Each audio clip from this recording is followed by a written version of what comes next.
Zoom permet de modifier, comme bon vous semble, l'affichage des intervenants. Pour ce faire, vous devez localiser dans le coin supérieur droit de votre écran le bouton « Affichage ». Lorsque vous appuyez sur le bouton de façon successive, vous pouvez basculer entre l'affichage dit « Galerie », ce qui est le cas présentement, ou l'affichage « Intervenant ». Lorsque vous appuyez sur l'affichage « Intervenant », l'intervenant principal, celui qui parle, celui qui s'exprime présentement dans la visioconférence, va être affiché en plein écran. C'est l'affichage que vous allez préférer lorsque l'enseignant va utiliser la caméra pour vous enseigner. Vous pouvez aussi, dans le même coin, quitter le mode plein écran. Par défaut, Zoom s'ouvre en plein écran dans vos ordinateurs. Alors, vous localisez le bouton « Quitter le mode plein écran » de façon à utiliser Zoom de manière fenêtrée. Ça peut être utile si vous voulez effectuer deux opérations en même temps ou utiliser un logiciel à côté de l'écran Zoom parce que vous pouvez le redimensionner comme vous désirez.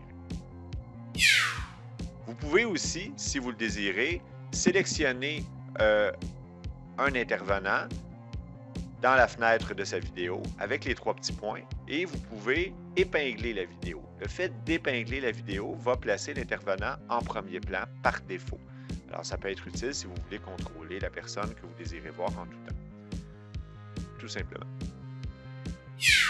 Dans Zoom, il convient de bien utiliser son micro et sa caméra. Vous devez localiser le coin inférieur gauche de votre écran Zoom pour effectuer ces opérations-là.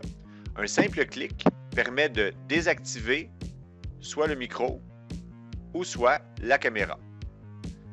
En cliquant à nouveau, vous pouvez tout simplement réactiver votre micro et votre caméra. Habituellement, lors d'une intervention, vous activez votre micro et lorsque votre intervention est terminée, vous désactivez votre micro de manière à éviter les bruits qui sont des polluants inopportuns dans les formations à distance.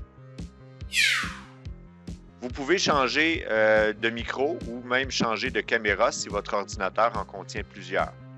Pour ce faire, vous devez cliquer sur la petite flèche située juste à droite de l'icône micro ou l'icône caméra. En cliquant sur la petite flèche, on est capable de sélectionner différents micros. C'est possible de changer aussi de caméra en appuyant sur la petite flèche à côté de l'icône caméra si, évidemment, votre ordinateur contient plusieurs caméras web. Il peut être utile en visioconférence de partager son écran, c'est-à-dire de vouloir partager aux autres, soit dans un sous-groupe ou soit au groupe en entier, dépendant où vous vous situez, votre écran. Pour ce faire, vous devez localiser au centre en bas de votre écran le bouton « Partager l'écran ». Quand vous appuyez sur ce bouton, vous allez avoir évidemment plusieurs choix. Je vous suggère de partager l'écran au complet et non pas tout simplement une fenêtre. En partageant l'écran, à ce moment-là, toutes les personnes vont voir votre écran et puis vous allez pouvoir présenter, par exemple, un document de votre choix à l'écran et les gens vont pouvoir évidemment le voir. Très utile pour collaborer. En tout temps, vous pouvez aussi, lorsque vous êtes en partage d'écran ou lorsque vous assistez à un partage d'écran, vous pouvez chercher le bouton « Annoter » qui est juste ici. S'il n'est pas présent, cherchez dans le bouton « Plus » qui est juste là. Donc, souvent, dans « Plus », vous allez avoir les options qui ne sont pas visibles. Annoter vous permet d'annoter l'écran, aussi simple que ça peut être. Donc, soit à l'aide du texte ou de tout autre outil, un projecteur pour pointer des éléments, une flèche pour mettre votre nom, etc., etc. Si vous voulez effacer les éléments, vous appuyez sur le bouton « Effacer tous mes dessins » ou « tous les dessins » et c'est tout. Vous pouvez aussi en tout temps enregistrer une capture d'écran de l'image ou du partage d'écran qui est en train de s'effectuer en appuyant sur le bouton « Enregistrer ». Pour arrêter un partage d'écran, vous appuyez tout simplement sur le bouton « Arrêter ». Lors des visioconférences, lorsque vous avez une question, la façon la plus simple est souvent d'activer votre micro et de poser la question dans un temps mort. Par contre, parfois, vous allez vouloir peut-être poser une question de façon plus subtile. Je vous invite à ce moment-là à utiliser les fonctionnalités présentes dans la boîte « Participants ». Vous devez localiser la boîte « Participants » située en bas de votre écran. Dans la boîte « Participants », à ce moment-là, qui peut être libre ou qui peut être tout simplement fusionné avec la fenêtre de la réunion. bien, vous allez pouvoir, en bas, ici, lever la main, poser une question, etc. Votre enseignant va avoir un avis visuel comme de quoi vous avez une intervention à faire. Vous pouvez cacher la fenêtre participant en appuyant à nouveau sur l'icône située en bas en gris.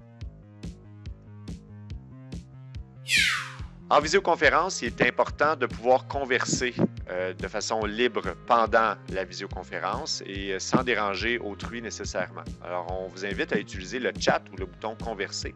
Pour ce faire, vous allez localiser le bouton « Converser » situé en bas de votre écran. Le bouton « Converser » va ouvrir la fenêtre de conversation où tout le monde peut s'exprimer par défaut.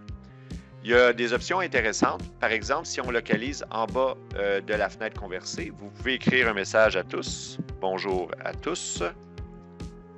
Et vous pouvez aussi envoyer un message à un étudiant ou un participant en particulier. Alors, vous allez sélectionner dans Envoyer à. Si par exemple, je veux envoyer un message à l'étudiant 2, bien, je vais envoyer un message en privé. Puis, je vais pouvoir lui dire bonjour étudiant 2. Tout simplement. Et là, à ce moment-là, je vais avoir un message en privé. C'est possible aussi d'envoyer des fichiers, et c'est très utile d'envoyer des fichiers par les conversations de groupe Zoom. À ce moment-là, je vous invite à réduire la grandeur de la fenêtre de manière à pouvoir localiser votre fichier, peu importe il est où, c'est pas important. Vous prenez le fichier et vous allez le déplacer tout simplement dans la fenêtre de conversation Zoom. Le fichier va être téléchargé et tous les gens vont pouvoir le télécharger. Évidemment, je viens d'envoyer en privé, là, donc je vais le réenvoyer à tout le monde. Donc, on peut envoyer un fichier à tout le monde ou un fichier en privé, dépendant de ce que vous voulez faire. En tout temps, c'est possible, à l'aide de l'option « Plus », d'enregistrer la conversation, c'est-à-dire d'avoir le résumé de toute la conversation de la visioconférence enregistré dans votre ordinateur.